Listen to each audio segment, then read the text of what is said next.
Sa malayot na kakubli sa mga aral ng bundok ng Hilaga, may isang kakaibang alamat na kumakalat sa buong puok ng mga sinaunang pamayanan.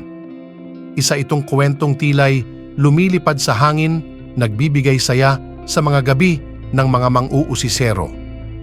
Sabik sa kaalaman, ang mga tao sa isang misteryosong lugar na tinatawag na bundok ng kamanghaman. Ayon sa alamat, may isang matandang lalaki na kilala sa pangalang Lolo Kulimlim. Si Lolo Kulimlim ay hindi kapanipaniwala ang itsura, may mahabang balbas at lawit ang kilay.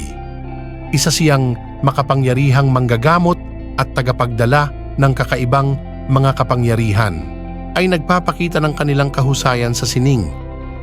Subalit isang araw, ang isang malupit na hangin ang dumating, dala ang misteryosong pabango mula sa kaharian ng mga diwata.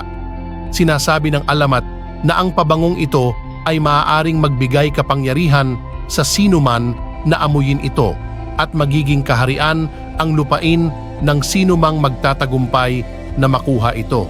Maraming matindi ang nakipagsapalaran upang makuha ang pabango, subalit sa huli, si Lolo Kulimlim ang nagtagumpay.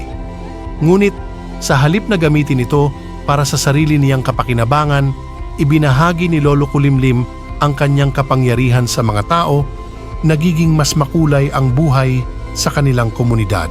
Hanggang sa ngayon, itinuturing pa rin ang bundok ng kamangha-mangha na isang misteryosong lugar, at ang alamat ni Lolo Kulimlim ay nagiging inspirasyon sa mga kabataan na mangarap at maging mabuti sa kanilang kapwa.